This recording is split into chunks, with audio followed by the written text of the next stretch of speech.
ayudar a los otros y a mí como quien va a exponer, que tu Espíritu, Señor, sea quien ponga tus palabras en mi boca, porque sin ti no podemos hacer nada. En Cristo, Señor, te lo queremos rogar y suplicar. Amén y amén. Bien, hermano, no sé si es que me estoy quedando ciego, pero veo un poquito, así es que si me ven leyendo porque yo soy de los que se apega mucho a su bosquejo, y si me ven que a veces me faltan algunas cosas, pues espero que me perdonen. Hermanos, yo quiero hoy compartir con ustedes un tema que es de mucho valor. Vamos a hablar de la importancia del sacrificio de Cristo. ¿Qué relación tiene el sacrificio de Cristo en mi vida? ¿Y qué relación debe tener el sacrificio de Cristo con todos los que existen en esta tierra? ¿Qué hacemos nosotros con esta verdad después de haberla entendido? ¿Cómo la llevamos a otros?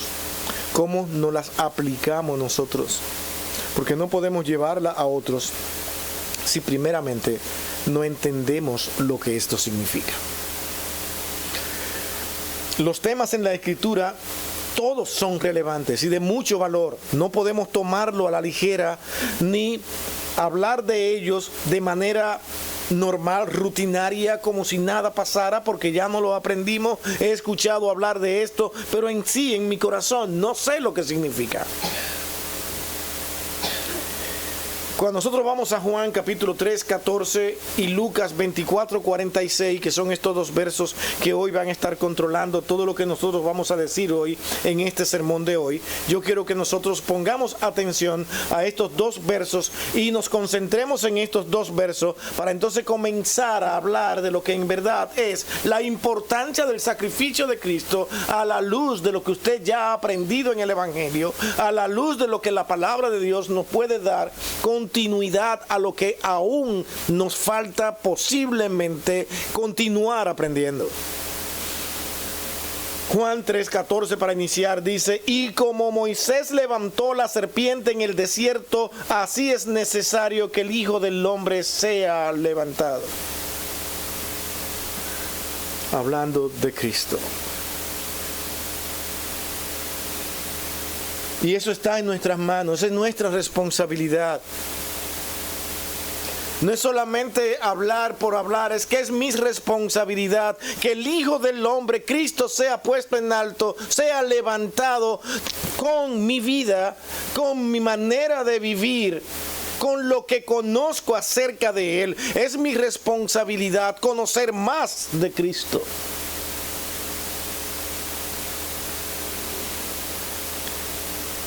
El siguiente verso de Lucas, capítulo 24, 46 es complementario y aquí se encierra todo lo que nosotros hoy vamos a tratar.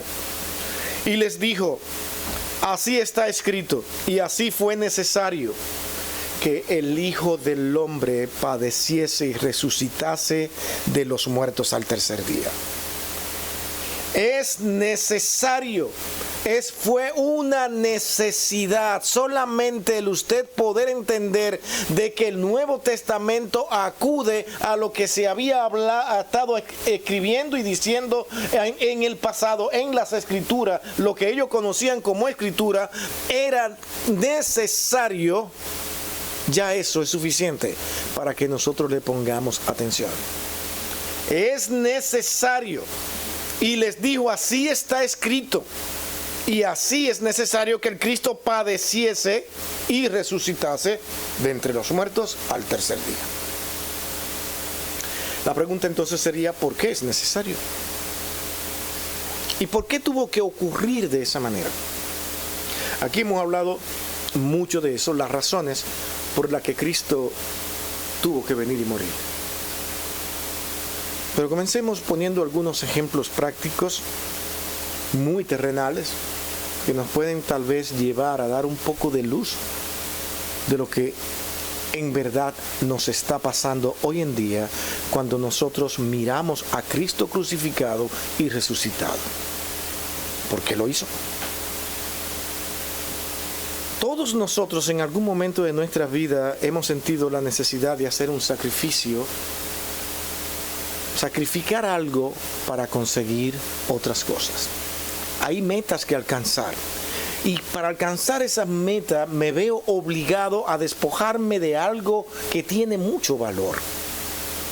Pero es que la meta la consigo sacrificando esto. Y lo hacemos.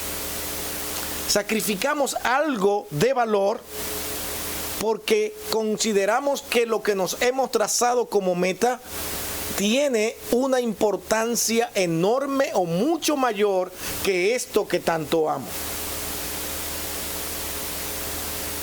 No dejo de amar lo que yo en verdad entregué como sacrificio, pero veo la importancia que tiene el haber sacrificado algo de valor por un bien a perseguir, por un propósito. Eso lo hacemos muchas veces, una y otra vez. Tal vez usted no lo recuerde, tal vez no se da tiempo, pero todos hacemos eso hasta desde niños. Tenemos esa tendencia. A veces sacrificamos nuestros ahorros que tanto hemos amado para tenerlos ahí, para alcanzar algo que en verdad yo me había propuesto por tiempo. Pero ¿qué valor tiene eso si simplemente lo hacemos para satisfacer un deseo o lo hacemos por el bien de alguien o de algo? También eso ha pasado, ¿verdad? Hemos sacrificado cosas porque queremos ayudar a otro. Wow, no tengo tanto, pero fulano lo necesita. Y sé que lo necesita más que yo. Hay algo que amo, pero él lo necesita. Yo tengo otras cosas. Se lo entrega a esa otra persona. Sacrifica algo que tú tienes por amor a esa persona. Ahí es que queremos llegar, que usted se ponga aquí conmigo. Y todos somos capaces incluso de entregar cualquier cosa por lo que amamos.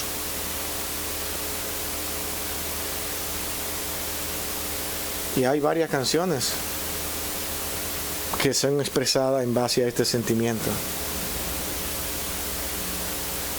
Y muchas promesas que no se cumplen, pero son los deseos. Por ti bajaría el cielo y la luna. Somos capaces de lo que sea por ti. Por amor se hacen muchas cosas. Cuando yo encuentro esa palabra amor en la Escritura y que yo veo que mi Señor me amó de tal manera que Él fue capaz de sacrificar lo que amaba por usted y por mí, yo entiendo el verdadero sentido de la palabra amar. Dios no me ha salvado a mí porque yo fuera bueno, ni porque yo haya tenido un buen comportamiento y Él lo observó y dijo, este sí está comportándose bien, porque los méritos se quedarían en el hombre. Todos los méritos en este plan de salvación es en virtud del amor de Dios. Si no, no sería amor, sino que los seres humanos se han ganado algo donde Dios no tuvo alternativa que no sea darle el bien que Él le estaba ofreciendo. En ese caso no sería un sacrificio, sino una negociación. ¿Sí me entienden? Y Dios no hace una negociación en el plan de salvación.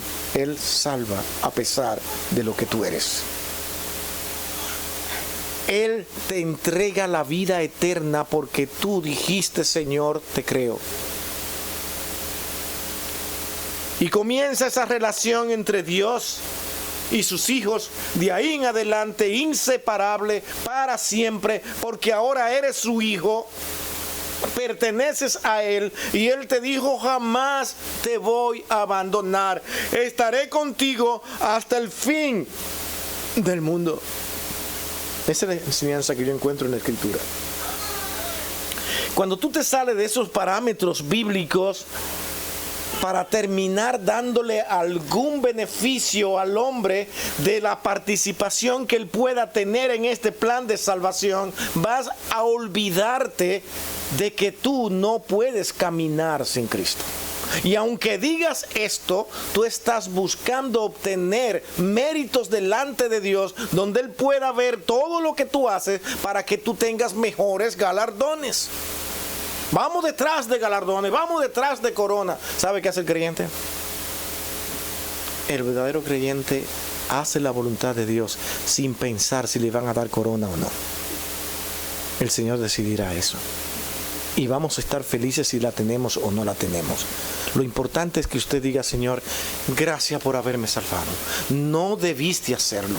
Mi hermano, y tenemos la oportunidad de comprobar todos los días de nuestra vida, por lo que somos, por lo que pensamos, que en verdad Dios no tenía que salvarnos.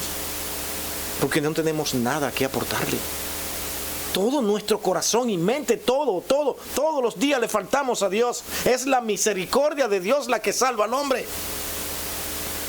Y si usted es uno de esos bienaventurados, uno de esos que Dios ha llamado a servirle, dele gloria a Dios todos los días. Y como predicamos anteriormente, reconcíliese constantemente con Dios, porque en minutos constantemente el creyente tiene necesidad de tener reconciliación con Dios. ¿Entamos? Eso es lo que la Escritura me enseña a mí. Yo no puedo hacer otra cosa. En la cruz se sacrificó lo más valioso del universo. Si nosotros partimos de ahí y entendemos eso, lo grabamos en nuestro corazón. No simplemente porque decimos: Cristo murió en la cruz, Él es el Señor nuestro. No, tú lo grabaste en tu corazón.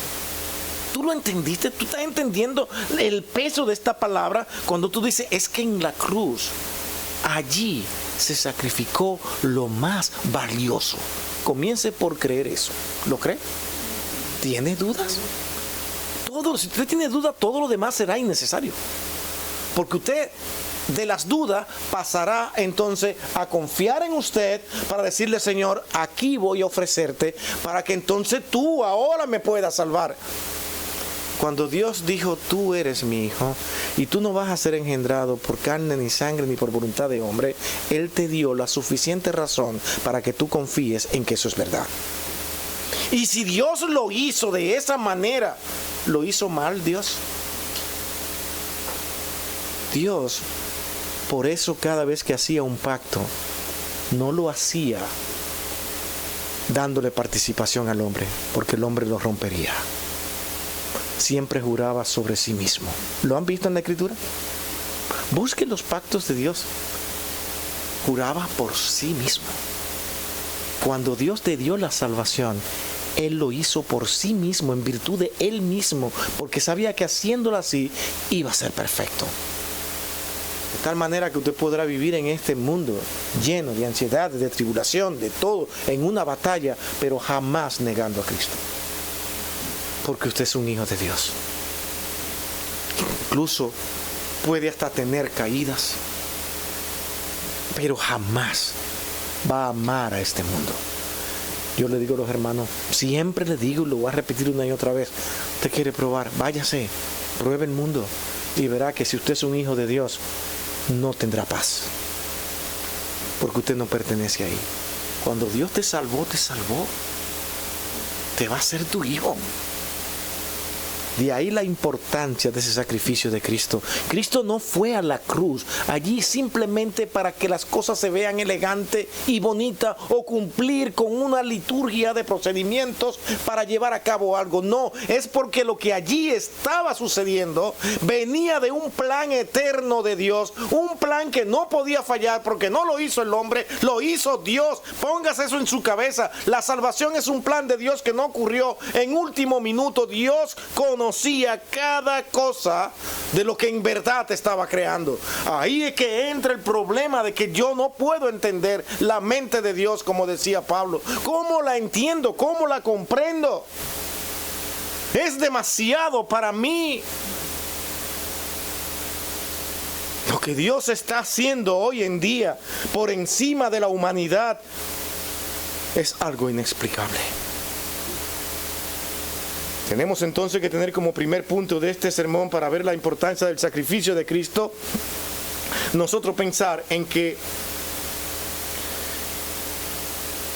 ¿cuál es la importancia de la justicia de Dios? Porque el sacrificio de Cristo implica justicia. ¿Por qué es tan importante la justicia de Dios? Aquí vamos a entender varias cosas. Fíjese que no es tan fácil como decir, vamos a hablar del sacrificio de Cristo. No, ¿qué implicaciones hay dentro del sacrificio de Cristo? Hay justicia. ¿Cómo se lleva esto a cabo? Bueno, resulta que el hombre es pecador, dice la Escritura, que está muerto en sus delitos y pecados, y que todos somos pecadores. Me encuentro con eso en la Escritura, dice, y ahora, ¿cómo yo explico esto?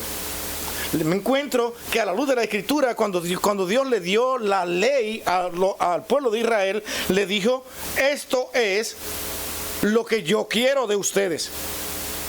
Y el que falte a esto, me negará. Y tendrá entonces el juicio de Dios, que no es más que otra cosa, un juicio perfecto, donde Él va a tener todo el derecho de hacer un juicio como Él quiera, porque Él es el dueño de la verdad, y ya Él te había explicado lo que realmente Él quería. Pero tú lo violaste, pecas contra Dios, y hay un castigo, que podría ser la muerte, podría ser el sufrimiento o el apartarte de algo. Así lo expresa. Esa es la justicia de Dios. Dios no deja sin castigo al culpable. ¿Te has visto eso en la Escritura? ¿Por qué? Porque Dios es justo. No miente. El pueblo de Israel equivocadamente, cuando Moisés le preguntó si estaban dispuestos a escuchar las ordenanzas de Dios, ¿qué dijeron? Estamos dispuestos. Todo lo que él diga, Moisés, ve, dile. Que nos traiga aquí sus mandamientos. Venga mandamientos, que lo vamos a enseñar que nosotros sí podemos. ¿Pudieron? Cuando vieron la lista se abrumaron. ¿Pero quién podrá con esto? Eso es Dios. Al ver la ley, todo lo que esto implicaba, el hombre se ve a sí mismo y ahora entiende lo poco que él es. La poca fuerza que tiene para poder vivir a la altura de las demandas de Dios. Dios lo sabía. Porque el pecado nos corrompió, nos dañó y estamos muertos en nuestros delitos y pecados. Y en medio de todo eso, Dios tenía que aplicar justicia en virtud de una ley declarada. La ley está declarada, tú la conoces, tú la lees todos los días. Te la leen en cada presentación que ustedes tienen para buscar de mí. Cuando tú la desobedeces, estás incumpliendo y yo voy a hacer con esa ley lo que yo he ordenado. Y fíjense que habían castigos y causa por cada cosas violadas. Por la justicia de Dios. Pero es una ley perfecta. Demasiado perfecta para nosotros. Ese es el problema. No pudimos cumplirla. Posible sustitución, que alguien lo haga por mí. Esto se practica en la Escritura en orden natural, como tengo acá. Normal, el proceso es este. Se sacrificaban unas vidas. Las vidas derramaban sangre. La sangre implicaba vida. Pero no podían sustituirte a ti. Tú volvías a lo mismo y a tener la misma necesidad luego. Luego otro cordero más. Derramando sangre. Por usted y por mí también ha ocurrido a través de los tiempos, como en el Antiguo Testamento, como también dentro del mundo de los padres de la iglesia, de que muchos de los hijos de Dios han entregado su vida por amor al mismo pueblo de Dios. Por llevar a cabo los planes de Dios, se derramó sangre de profetas. Se derramó sangre de muchos hijos de Dios. por la palabra clave. Por obedecer a Dios, debemos ser capaces de sacrificar. Pero nada, por más sacrificio que hagamos, no podemos servir de sustituto por el pecado de otro. Porque yo soy el responsable de mi propio pecado. Yo debo de venir ante Dios directamente y entender lo que aquí estamos tratando. Y decir, Señor, yo sé quién eres, yo reconozco quién soy. Nadie puede hacerlo por mí. No lo pudo hacer un cordero. No lo pudo hacer ningún otro mártir. Solamente puede hacerlo el Hijo de Dios en toda su perfección. Y Dios lo sabía. Y yo estoy aquí ahora para entenderlo, para ver que yo soy salvo porque el mismo Dios decidió salvarme y Él poner todos los ingredientes para que esto pudiera ser posible. ¿Usted me está siguiendo, hermano? Cuando nos perdemos en cosas como esta y la vemos de manera elegante, bonita, emocional, no entendemos todo lo que Dios nos está diciendo. Cada vez que usted vea temas como estos, que diga importancia del sacrificio de Cristo, me está haciendo responsable a mí de mis acciones. ¿Pero en qué sentido? Yo soy responsable de mis acciones cuando yo entiendo que yo no puedo salvarme por mí mismo, pero hago lo contrario. Yo sí puedo. Es lo mismo que pasó con Israel. No necesito hacer todo lo que Dios me dice en esa ley. Y así vivieron. Al grado de que el Señor le tuvo que llamar, ustedes han blasfemado mi nombre, se han prostituido porque iban detrás de otros dioses, por la elegancia de sus servicios, por lo animado de sus servicios, dicen una parte por sus trompetas, por sus algarabías, iban y se casaban con otras naciones, también asimismo blasfemando el nombre de Dios. Hicieron todo lo contrario porque para ellos no era necesario. Yo voy a actuar y hacer las cosas como yo quiero. Cuando usted dice, Señor, yo sé que tú eres el Salvador, yo conozco que tú eres el Salvador, pero si yo no hago esto, tú no me salvas. Tú tienes un problema. Porque Dios pone en ti el querer como el hacer, te encuentra con eso de frente. Dios tiene que trabajar contigo. Lo que te dice a ti que tú dependes en todo lo que tú haces de Dios. ¿Qué es lo que yo debo de ver en mí? Yo debo de comenzar a ver en mí que yo soy una persona que estoy dañada completamente. Y que el único que puede restaurarme es Dios, no yo mismo. Si así fuera, no habría necesidad del sacrificio de Cristo. Mi hermano, créame, por una más mínima oportunidad que el hombre tuviera de redimirse él, de ser él el sustituto mismo de ese mundo de pecado, de ese pecado, y yo puedo ser el propicio para hacerlo, Cristo no hubiese venido.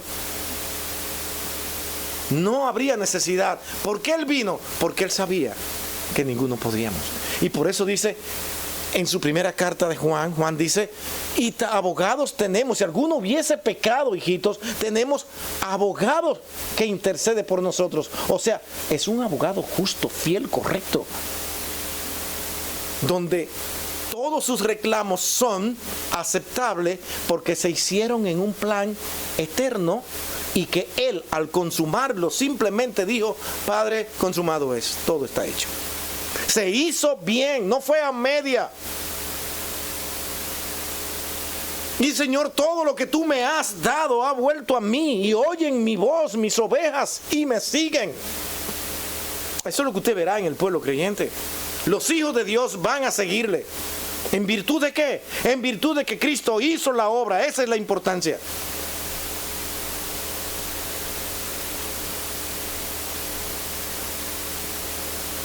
Solo ha existido un hombre perfecto y divino capaz de efectuar esta justicia. Era necesario que Cristo padeciera para que así de esa manera el pecador pudiera ser salvo. justificado delante de Dios. De ahí este primer punto, este primer encabezado. La importancia del sacrificio de Cristo consiste en la importancia de la justicia de Dios, no mía. ¿Ve? No es mi justicia lo que me salvará. Dios no se comprometió en salvarte a ti haciendo un pacto contigo. Los pactos eran, nos comprometemos a esto, y si una de las dos partes fallaba, se caía todo el pacto. Dios no hizo ese tipo de pacto, nunca lo ha hecho. Nunca dijo, esta es mi parte y esta es tu parte. Búscalo en la Escritura a ver si aparece. Lo que va todo el tiempo encontrándote con escritura que te dicen, ahí está. Salvación, expiación de pecado, un cordero, significa vida, sangre, va a ser derramada, pero insuficiente. Nada puede lograr que ninguna de estas cosas te ayuden ni sustituyan tu pecado por lo que tú has hecho. No hay sacrificio que valga. Pero llega Cristo y ahora te encuentras que este sí, porque ahora el cordero que viene no es el del hombre, sino el de Dios. Y luego te encuentras en la Escritura que te dice que todo lo que ustedes vieron antes no era más que sombra de lo que había de venir, incluyendo una promesa terrenal. Porque la verdadera promesa tiene vista en lo espiritual, en lo celeste, en lo más glorioso en tu vida. Y esa obra de cambio y transformación solamente la hace Dios, nada más. Dios es el que hace la obra. Dios es quien me preparó a mí para que yo pudiera venir y tener deseo de venir a la iglesia.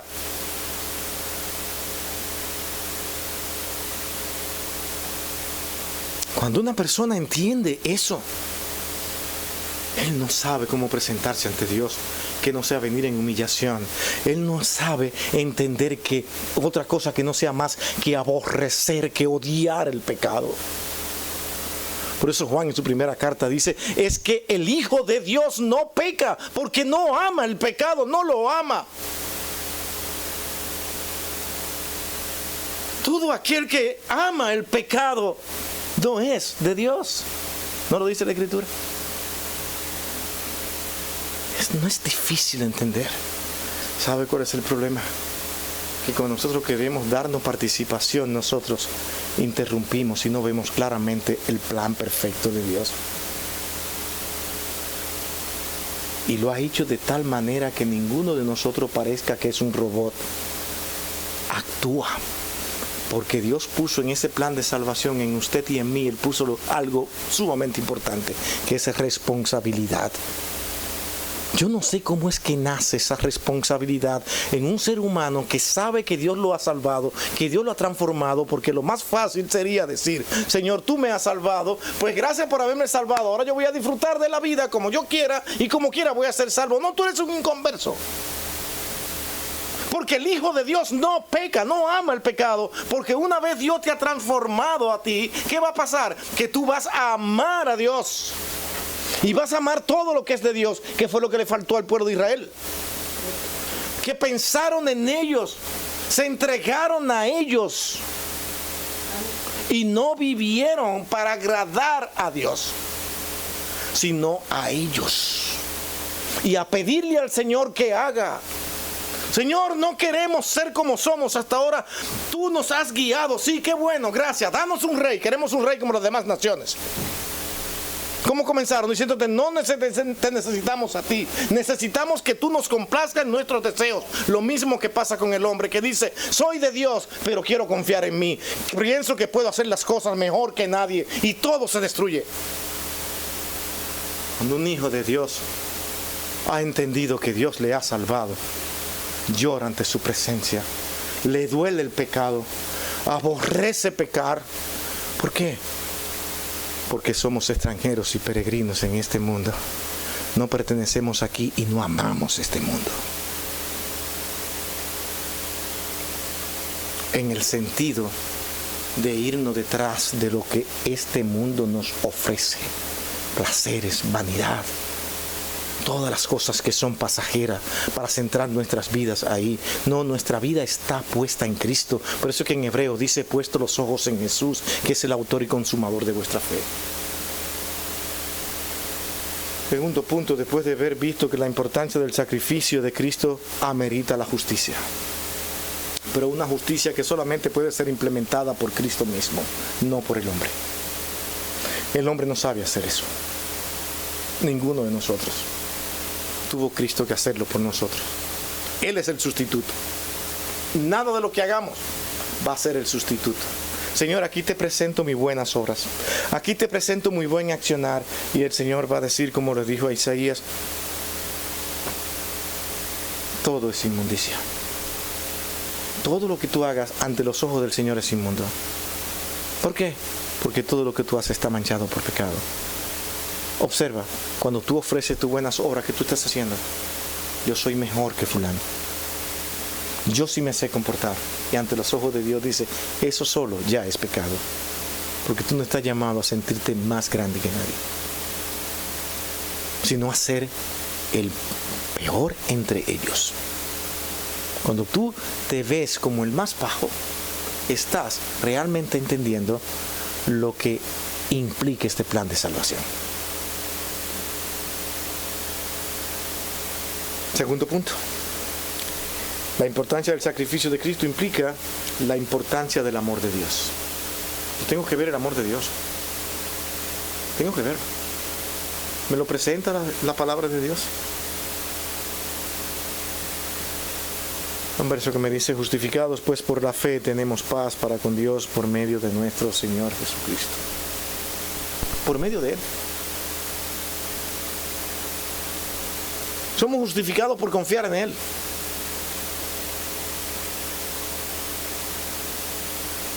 Dios amó al mundo. Y esto aquí debe entenderse perfectamente. Dios ama todo lo que Él ha creado. Se usa la palabra cosmo aquí, en ese pasaje de Juan 3:16. Un verso que tanto resistamos. Amó todo lo creado y Él lo va a preservar. Aquí hemos analizado a la luz de la Escritura de que lo que Dios da, lo que Dios hace, no desaparece. Lo renueva, lo transforma, lo enseña, da lecciones y aplica su justicia, como acabamos de ver. Pero lo que Dios hizo es eterno. Todo lo que Dios hace es eterno.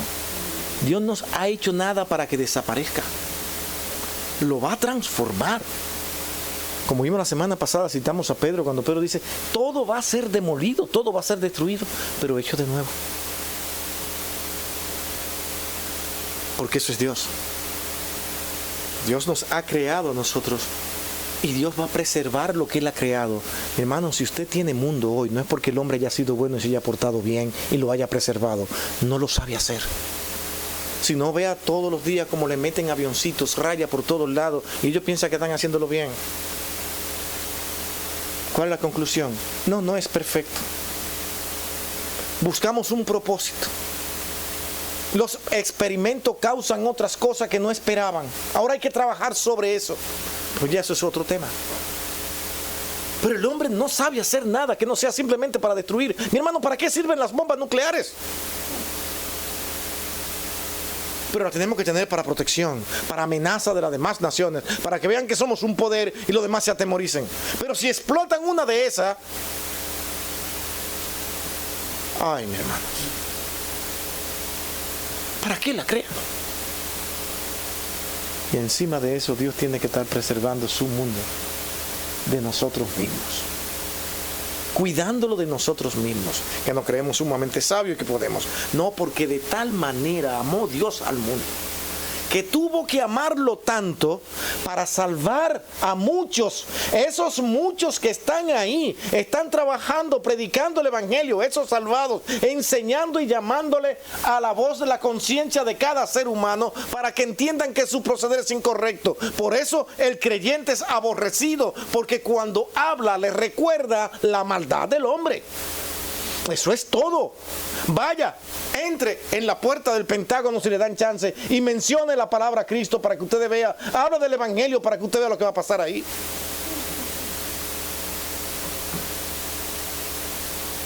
Eso se hace en las iglesias. Aquí esto es otra cosa, no se puede.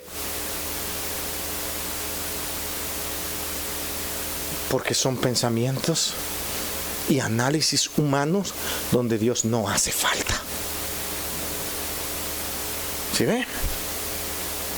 Como Dios ha amado tanto al mundo, Él sabía que si no salvaba a alguno y lo guiaba y lo instruía y lo fortalecía, este mundo se destruiría solo. ¿Sí ve? Por eso Él amó tanto al mundo, para que dentro de ese mundo todos aquellos que crean, no es que serán, no es que posiblemente, sino que serán salvos y tendrán que vida eterna. Pero note que dice tiene. ¿Sí ve? Creo en Cristo y tengo vida eterna. Tú no puedes borrar eso bien, porque Dios tuvo que hacerlo así. Él mismo hacer la obra en ti, fortalecerte, capacitarte, darte las fuerzas para enfrentar todas las oposiciones, todas las blasfemias que se levanten. ¿Para qué? Para que yo mismo sea un instrumento para preservar este mundo. Y eso es lo que hacen los creyentes, preservar el mundo por voz de Dios, hablar a la conciencia de los hombres. Fuera un gran placer para muchos poderosos desaparecer todo lo que se llame voz de Dios, para que la voz del hombre impere. El día que eso pase, que no va a pasar, el mundo se destruye en menos de pocas horas, por ponerle mucho tiempo. El hombre es rápido en destruir y Dios es más rápido en reconstruir. Todos los días Dios está reconstruyendo todas las maldades del hombre para cuidar y preservar su mundo. De tal manera que nosotros escuchamos la palabra Dios amó al mundo. Muchos han caído en este concepto cuando dicen, es que Dios dijo que ama al mundo, por lo tanto todo el mundo será salvo. Y surge la doctrina del pasado, de los primeros siglos, que se le llamó universalismo. El universalismo es cerrado totalmente. Actualmente algunos lo están abrazando y piensan que todo el mundo será salvo tarde o temprano. Y los que se porten mal, nada más tenemos que pasarlo por un proceso de purgatorio para que se purguen y entonces puedan ser salvos. Pero todo el mundo, porque todos somos hijos de Dios, todos van a ser salvos. Entonces la pregunta es, ¿dónde estaría la justicia de Dios?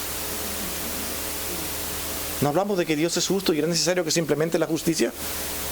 Y lo que está mal y lo que es incorrecto, si tú lo pasas por alto, es injusto.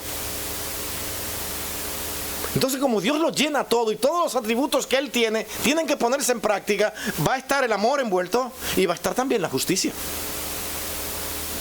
No vas a quitar la justicia de ahí. Y la justicia implica que hemos visto a la luz del Antiguo Testamento y luego del Nuevo, que implica castigo. Así como la justicia humana implica castigo y muchas veces lo hace de manera errada, donde muchas veces el culpable sale libre y el no culpable sale preso. ¿Por qué tienen tanto miedo hoy en día de si Maduro va a salir libre o no? Porque no confían en la justicia del hombre. Eso es todo. No confiamos porque es imperfecta, pero nosotros como creyentes podemos confiar en la justicia de Dios. ¿Usted cree que Dios va a dejar pasar por alto la maldad de todos estos hombres con las cosas que han hecho? No. Porque Dios es justo. Eso es lo que pasa. Su amor necesitaba la restauración y la salvación de todos los hombres, pero demandaba nuevamente el sacrificio de Cristo. Hasta ahí llegaría su amor. Por eso es que entender lo que Cristo hizo por nosotros debe ser ampliado, debe ser matizado, debe ser visto con más cuidado. No es tan solo decir de manera vacía, hueca, Cristo salva, Cristo es el Señor, y de luego acompañarlo con muchos panderos y mucha música, y luego salgo de ahí y quedo vacío. Porque no entendí lo que significa ese sacrificio de Cristo realmente. Porque lo llené con mis emociones. Qué linda canción, qué buenos artistas, qué buena danza. Pero ¿qué entiendo cuando decimos que el sacrificio de Cristo es importante? Todo mi ser tiene que estar envuelto. Todas mis culpas tienen que ser vistas. Todo el amor y la justicia de Dios tiene que ser ahí, notada, vista, visible, salir a la luz en todo mi ser, porque se está hablando del sacrificio más grande, porque allí se sacrificó al ser más importante de esta tierra. Pero lo importante es que lo hizo por usted, que no lo merecía, porque había envuelto amor. Pero el amor no quita justicia.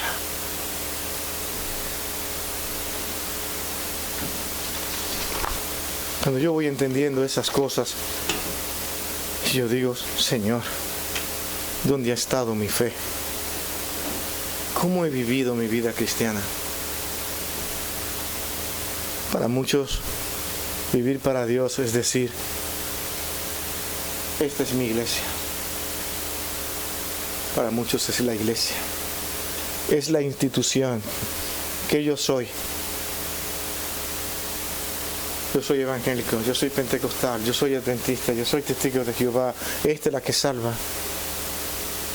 ¿Tú crees que Dios va a hacer allá un recuento cuando todos nos presentemos y va a decir, ¿de quién eras tú?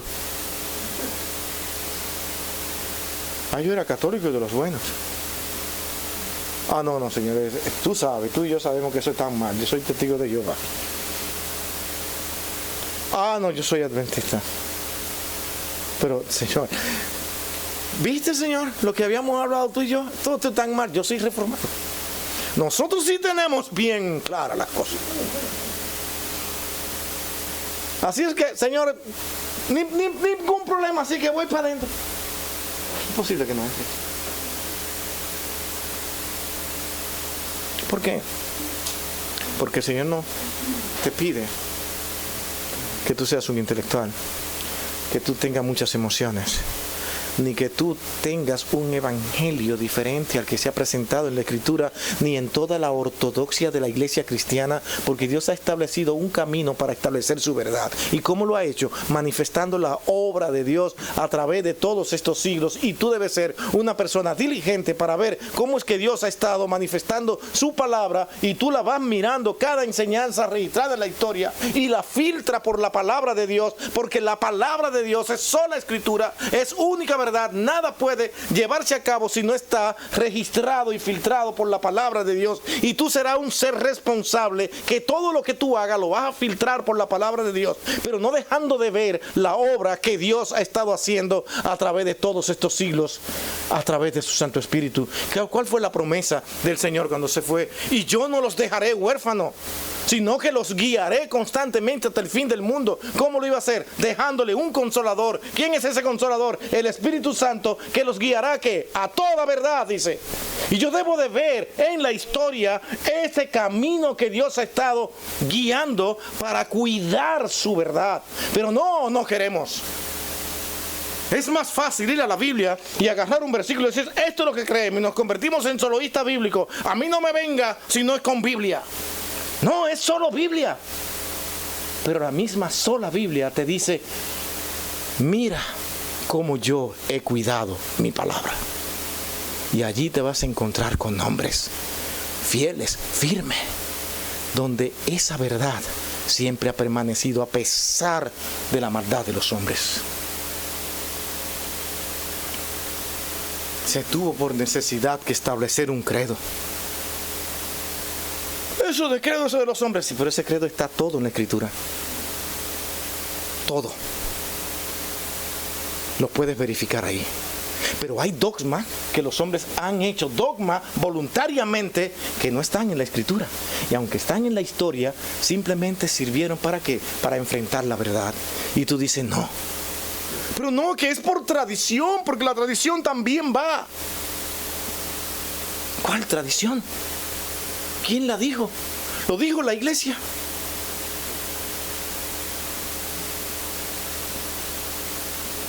¿Y quién se lo dijo a la iglesia? No sabe. Simplemente una decisión por la que un hombre decidió que ese dogma era.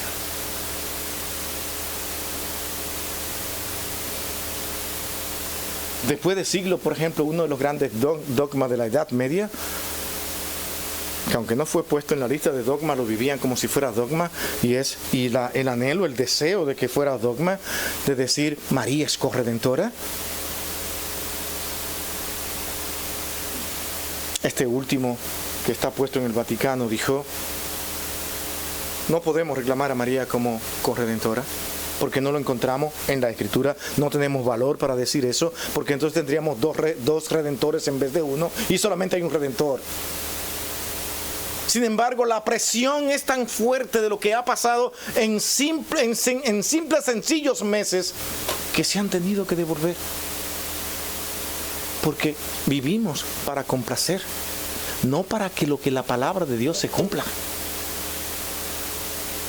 El creyente sí ve cómo Dios ha manejado su palabra a través de la historia, pero también ve lo que está mal y cómo lo que ha estado mal ha estado enfrentando la verdad.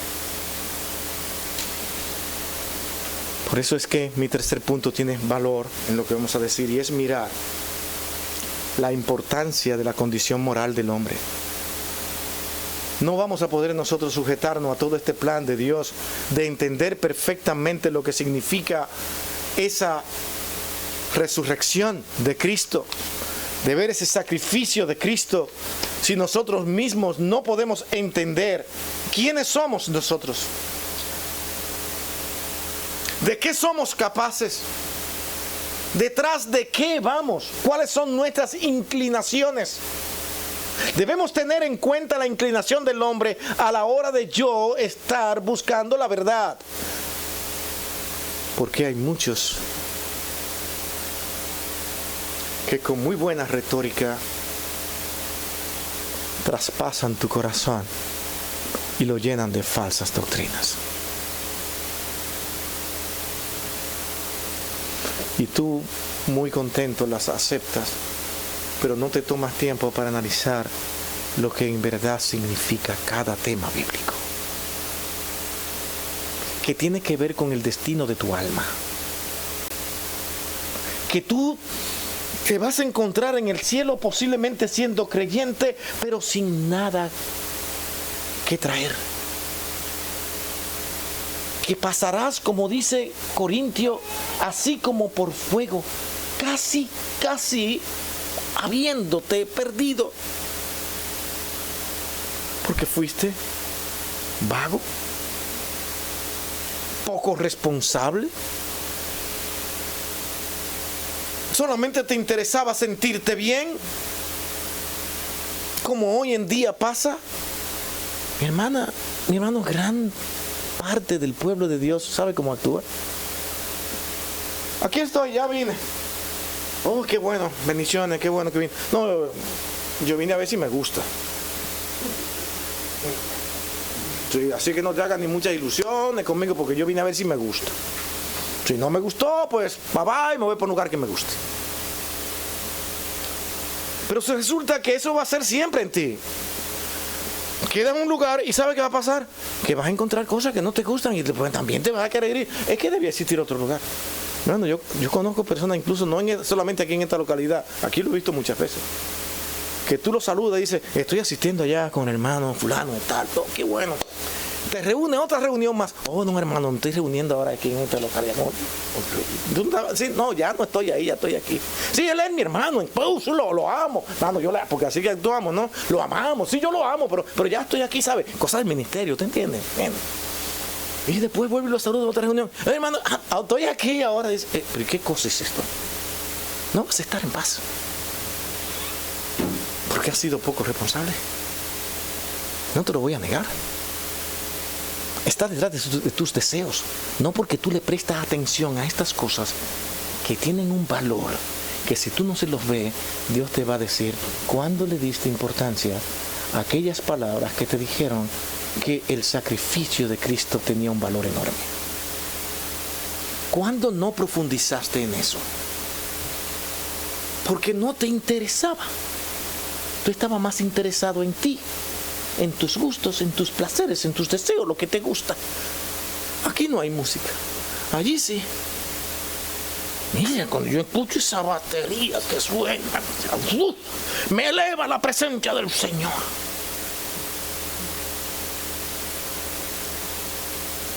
Yo no quiero dudar eso. Porque claro que yo tengo muchos temores a hacer un juicio a priori. Pero no deja de ser peligroso. Porque cuando mis gustos están envueltos, y como vimos esta mañana en el credo dominical, mis gustos están corrompidos por el pecado, mis emociones están corrompidas por el pecado, yo debo cuidar mis emociones y yo debo ver exactamente no lo que mis emociones me dictan y me dicen que me acerca a Dios, sino lo que la palabra de Dios me dice que es lo que en verdad debe acercarme a Dios. Señor, ¿qué significa tu sacrificio? Aquí no estamos hablando de tus emociones. Estamos hablando de una obra que Dios hizo en virtud de lo que tú eres. Y te dijo, tú eres un pecador. Eres un ser humano tendido y aferrado al pecado. Amas el pecado, te vas detrás de él. Tu inclinación es esa, pero Dios en su misericordia te ha salvado, te ha ayudado, te ha protegido, te ha estado enseñando a tal grado que tú ahora aborreces el pecado porque Dios hizo una obra en tu vida. No, mi hermano, no bastaba con ofrecer un sacrificio para poder satisfacer la justicia de Dios. Era indispensable cambiar de corazón. Y eso solamente lo podía hacer Dios. ¿Cambiar de corazón de qué? ¿Cómo? ¿Cómo debe ser cambiado el corazón? De algo que trajera paz a nuestra conciencia. Si mi corazón no tiene paz, algo hay que no está funcionando bien. Esto fue hecho de manera perfecta en la vida de todos sus hijos en la cruz del Calvario. Cuando aquel velo se rasgó, dijo, ya no más la voluntad del hombre. ¿Se acuerdan que se rasgó de arriba hacia abajo? Ya no más la voluntad del hombre. Cristo es el Cordero. En Hebreo 9:14. Ese verso nos ayuda a entender lo que estamos diciendo. Dice, hablando en los versos anteriores de los sacrificios que se traían. Y si ellos nos ayudaban a tener un acercamiento con el Padre, si esos sacrificios que no eran perfectos, que eran imperfectos, dice el verso ahora en este capítulo 9 de Hebreos, versículo 14, dice, si esos sacrificios tenían alguna importancia, ¿cuánto más la sangre de Cristo, el cual mediante el Espíritu Eterno se ofreció a sí mismo, Él sin mancha a Dios, limpiará entonces vuestras conciencias de obras muertas para que sirvamos a Dios? Él lo ha hecho, el sacrificio de Cristo, no usted. ¿Lo puede ver?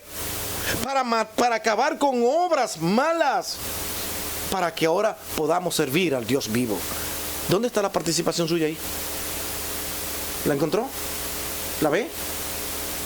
Pablo, ¿qué estás diciendo? Estoy diciendo que tu ley no te salva. Pero entonces la ley no es de Dios. Sí, la ley es buena. La ley es justa, es perfecta. El malo eres tú. Y no puedes con ella. Y como no pudiste con ella, Cristo tuvo que hacerlo por ti porque tú no pudiste. ¿Por qué dices ahora que yo sí puedo? Yo sí puedo. Yo sí puedo. Nos pasamos la vida, tengo que hacerlo, tengo que hacerlo. Y si el Señor viene hoy, Señor, gracias porque no viniste, porque fíjate, la semana pasada, yo sí estaba mal, de verdad. Pero hoy como estoy tan bien, ya puedes venir, Señor, ven ahora. Ya puedes venir, hoy estoy perfecto. Resulta que a la luz de la Escritura, tú nunca puedes decir que estás perfecto. Porque en minutos tú le ofendes a Dios. Analiza los 2 grandes mandamientos que Dios dio, resumiendo los 10. Amarás a Dios sobre todas las cosas. ¿Tú haces eso? Sobre todas las cosas, ¿verdad que no? En segundos tú faltas ese mandamiento. En segundos. Y a tu prójimo como a ti mismo, nuevamente en segundos. Es una batalla constante que nos mantiene en tribulación a los creyentes, porque ahora entendemos lo que somos y tenemos que ver todo satisfecho en Cristo. Todo. Sin Él no podemos hacer nada. Por eso es que Romanos 5:1 le pone la tapa al pomo y dice: justificados entonces, pues por la fe en Él. No hay otra justicia que no sea poniendo nuestra fe en Él. ¿Por qué? Dice, porque por fe en Él tenemos paz para con Dios. ¿Por qué? ¿Por medio de quién? Por medio de nuestro Señor Jesucristo. Lo vas a encontrar una y otra vez. No tienes escapatoria. Inventa la doctrina que quieras y te vas a encontrar todo el tiempo con esto. No vas a encontrar otra cosa. Porque todo lo que tú hagas en honor a ti y que dependa de ti hace innecesario el sacrificio de Cristo. Y el sacrificio de Cristo no fue necesario porque Él nos ha demostrado, y todos los días lo demuestra, de que yo por mí mismo no puedo llegar al Padre. Sin embargo, Hebreo nos dice, ahora nos ha hecho reyes y sacerdotes. Y luego dice, por medio de nuestro Señor Jesucristo. Nuevamente. ¿O no lo dice así? Todo el tiempo. ¿Qué buscas? ¿Qué quieres? ¿Qué doctrinas quieres inventar? No hay manera.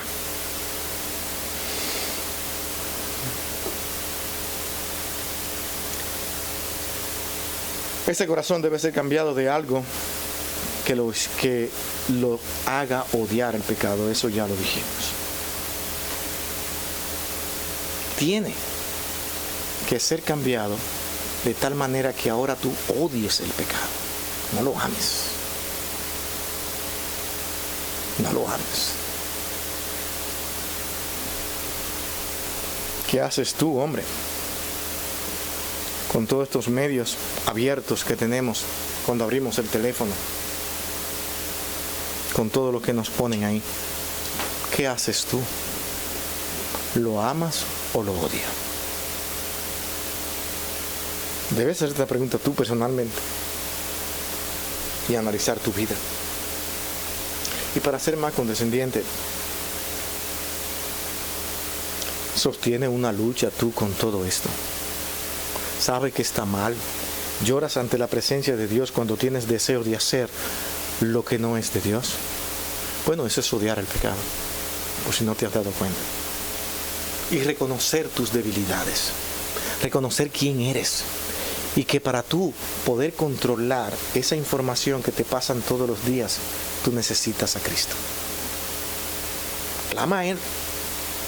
Mi hermano, son miles, millones de personas que solamente por venir a Cristo han abandonado la pornografía. De tal manera que no le llama la atención. Han aprendido a vivir amando a sus esposas, amando a Cristo, amando a Dios, porque han entendido quiénes son y de dónde viene la ayuda. Ese corazón va a ser cambiado cuando comience a odiar el pecado, y en ese proceder de odiar el pecado va a sufrir y va a seguir confiando en el Señor, va a seguir suplicando con lágrimas: Señor, este no soy yo, te necesito a ti. No le va a salir de su corazón: yo sí puedo, en el nombre del Señor, en el nombre de Jesús voy a poder.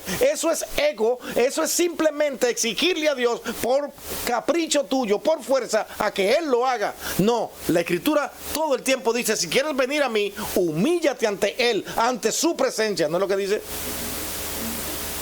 No te humilles y ponte altanero y arrogante a ver si vas a lograr nada.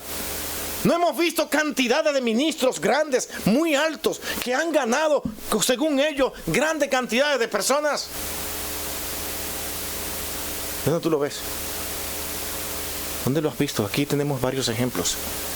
Yo tengo ejemplos de escritores, de hombres que yo veía como magnífico, enseñándome y lo seguía, leía, tengo sus libros, para luego verlo que cayeron en problemas de pecado horrible. ¿Se acuerdan de Jimmy Swaggart? No fue una vez, era una costumbre, pero era capaz de pararse detrás del púlpito a predicar, porque eso es lo que da simplemente hablar y no vivir. Confiar en mí. No confíe, tente miedo a ti mismo, ten miedo de ti mismo, porque eso es lo que la Escritura dice. Necesitas un corazón cambiado, transformado, que Dios lo cambie, no tú. Ese corazón debe ser también de algo que lo capacite para hacer lo bueno. Y con esto concluyo. Porque esa capacidad de hacer lo bueno no es de usted. Déjese de cuento. Déjese de arrogancia. Es porque Dios quiere usarlo para algo. Y de repente usted se ve, pero ¿cómo yo hago esto? ¿Por qué estoy haciendo esto? Por eso que usted se va a encontrar raro que personas que han sido perversas y malas, en un momento dado, están haciendo cosas que tú nunca pudiste hacer. Y lo están haciendo para bien, porque Dios decidió cambiar a esa persona, no porque Él decidió cambiarse. ¿Se entiende? Nunca va a ser porque Él quiso cambiarse, porque nadie puede cambiarse por sí mismo si Cristo no lo hace. Tú tienes que tener la responsabilidad de venir, Señor, te necesito. Cambia mi vida. He estado engañado por tanto tiempo pensando que tú me diste un poder especial para poder vencer el pecado. ¿Sabe lo que le enseñan a hacer? ¿Sabe lo que le enseñan a hacer? Es una aberración, le voy a decir lo que es. Hermano, pídele a Dios por poder para vencer el pecado. Y dice, pero eso está bien, eso está lindo, está perfecto. ¿Sabe cómo que se pide? Señor, que tu poder cambie mi vida. No, yo voy a tener un poder para entonces cambiar mi vida, porque estás honrando al hombre. ¿Sí lo ven? ¿Sí lo vieron? Eso es lo que la Escritura prohíbe. No pidas cosas para tú luego crecerte y envanecerte, y que los hombres te digan, ahí viene fulano de tal, y una campaña grande porque viene fulano de tal, el magnífico, el Superman del Evangelio. Luego lo vemos por ahí arrastrado en su pecado, avergonzando el Evangelio. Porque con Dios no se juega. Señor, vaya al Antiguo Testamento. Señor, que tu poder, tu fuerza transforme mi alma. Porque es un pedir a Él que lo haga, porque ya el hombre entendió que no puede. Cuando el creyente entiende que no puede, ya empezó a funcionar bien. Cuando él cree que puede, está todo cambiado. Tu gozo, tu vida de creyente depende de que tú entiendas que tienes un Dios que es misericordioso, que es justo, que murió simplemente para que tú puedas ser justificado. Lo hizo por amor, no lo hizo para engrandecerte y hacerte grande y hacerte mejor que los otros, sino para que tú veas la grandeza de Dios en tu vida. Eso es lo que somos llamados a hacer. Lo que soy, lo soy por la gracia de Dios. Vamos a orar. Bendito Dios y Padre nuestro, eso nos enseña tu sacrificio, que tuviste que hacerlo porque yo no podía hacerlo. Yo no pude hacer nada que pudiera traer justicia ante la presencia de Dios. Solo Cristo, solo Cristo. Esa es una parte vital del Evangelio. Aquí hemos visto dos hoy: sola Escritura y solo Cristo. No hay hombre, no hay institución, solo tú. Solo tu plan de salvación en relación con todos nosotros. Somos tu iglesia, que nos reunimos para hablar de lo que somos, no de lo perfectos que somos, no de lo únicos que somos, sino de lo dependientes que somos de ti. Gracias, Señor. Cuídanos y guárdanos. En Cristo te lo pedimos todo. Amén y amén.